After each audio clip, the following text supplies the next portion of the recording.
Greetings to all. Myself, A.Albert Ravi, Assistant Professor from Department of Commerce, St.Joseph's College of Arts and Science, Autonomous, Cuddalore. Here I am going to discuss about the company directors. We know that the directors are referred to the part of the company's functions and management. They are responsible for controlling, managing and directing the overall affairs of a company. Here the directors are expected to perform their duties and obligation with their required skill, knowledge and experience so that the company can grow and develop in a fruitful manner and so that the shareholders would also to be benefited. The directors plays a multiple roles in the company. They are considered as the trustees of the company. They also act as the agents in transactions and they are also considered as an officer. As the company is an artificial person, it could not function and manage by itself, so that it requires some representatives because of its statute. In Companies Act 2013, the section 2 subsection 34, there is a definition for director. Director means a director appointed to the board of a company. So whoever appointed to the board of a company are considered as the directors. The collective body of directors are called as board of directors. Who can be a director? So the Companies Act 2013 specifically says, as per section 149, only an individual, which means only an natural person can be appointed as a director. No body, corporate, association or firm can be appointed as a director of a company. A corporate can hold shares, the association or firm can hold shares, but they couldn't act as a company director. And another important requirement to be as a director, they are supposed to obtain director identification number, that's called DIN in short. A company can have certain minimum number of directors as per the provisions. In case if it is a private limited company, at least there should be 2 directors. In case if it is public limited company, minimum there should be 3 directors. And in case of OPC, that is one person company, minimum there should be 1 director.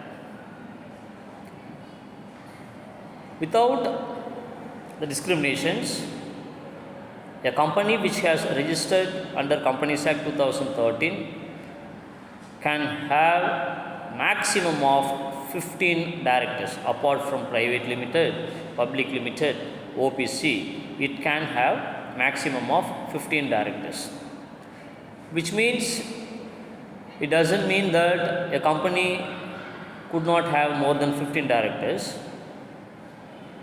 They can increase more than 15 directors in their board. For that, the company should pass a special resolution in its annual general meeting. And most another notable point is it should be authorized by articles of association, and in case of government company or in case of a company which are registered under section 8, that is non-profit companies, need not to pass special resolution. Then certain notable provisions: no person shall be a director in more than 20 companies. A director can hold office as a director in 20 companies, and no person shall hold directorship not more than 10 companies in case of a public company. For example, if a person is director in 15 companies, for example, a director is occupying the post in 15 companies, out of which 9 are public and 6 are private, which means now he is eligible to appointed as a director in only one more public company. He can hold even in further 5, which means 20 companies, but he can hold only 10 companies in case if it is a public limited. Section 152 subsection 3 says a minor cannot be a director because they are ineligible to obtain the director identification number. And section 149 subsection 3 says at least one director has to be an Indian resident. So these are all certain notable provisions related to director. What are all the qualifications and disqualifications of directors? Let's see one by one. The Companies Act 2013 has not yet determined any educational or professional qualification of directors specifically. So the Act does not place qualification for directors. But the company can decide the qualifications and disqualifications restrict to the Act in their articles of association. In previous Act, the holding of share is compulsory. Now, in 2013, which means from Companies Act 2013 was passed, the shareholders, unless he wishes, he need not to be a shareholder of the company. But generally in India, all the companies used to provide a small portion of shares eligibility. As I said earlier, there should be proper set of rules and regulations included in the articles of association. Regarding disqualification, it has been specified in section 164. Who are all disqualified? 1. A person of unsound mind. We know who are all called as persons of unsound mind, the one who do not able to take rational judgments. In Indian Contract Act 1872, it was specifically mentioned. Almost we, for example, drunkards, idiots, lunatics, delirious person are all considered as an unsound mind, and specifically the second one, insolvent. The insolvent persons are not eligible to become a director, and also the one who have applied to declare him as insolvent in the court and the application is pending in the court, they are also not eligible to become a director.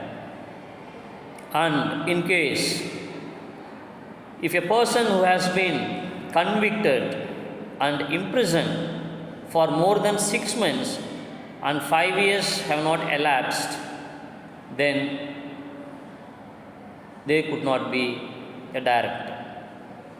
So which means during the last 5 years they would have not convicted or imprisoned for more than 6 months. And in case the court or the tribunal, that is NCLT, National Company Law Tribunal, would have disqualified anybody not to eligible as a director, they are also not eligible. A person who has not paid any call on share after the call of 6 months, which means the 6 months have elapsed, then also they are not eligible to become a director. And a person who has not been allotted with director identification number are also not eligible. So I hope now you are able to understand, and it's clear who are all qualified and who are all not disqualified. And earlier in the beginning, in the notable provision, I said even the minor is not eligible because he is not eligible to obtain director identification number. So the director plays several roles: as an agent, as a trustee, as managing partner. As I said in the beginning, the company itself cannot act in its own person. It can act only through the directors, which means behalf of the company, the directors are working, performing. So in this case, the company considered as a principal and the directors are considered as an agent, because the agent is a person, one who acts behalf of others. Here the directors are acting, performing behalf of the company. So that here we are naming the director as an agent. Here why we are saying the directors are trustees? The trustees are regarded as trustees of the company's assets. They are to administer. The company property is not for their own personal advantage. The company's properties are in the name of the company, but they are administered and they are responsible. So that we are calling the directors as trustee. Directors as managing partners. Actually, we are not saying the company is a partnership firm, we know that. But it would be considered as a large partnership because it consists of large number of shareholders, which means they are there to manage, control and supervise all the affairs of the company. They are supposed to abide the memorandum of association and abide the articles of association, and they are enjoying vast powers of management and acts as the supreme policy and decision making body. So we are saying all the directors as managing partners. Regarding the types of directors, we are not going to discuss in this video in detail. I will just list out various types of directors. In next video we can see in detail. So here there are various types of directors: residential director, independent director, women director, additional director, alternate director, nominee and independent director, small shareholders director, executive director and non-executive director. So here I hope somehow in the brief introduction you could be able to understand the role and importance of directors, because they are there to manage the day-to-day affairs of the company. They are responsible for all the activities of the company because they are the agent, they are the agents, they are the trustees, they are the managing partners, they are the officers. So with this, let me conclude the session. Thank you.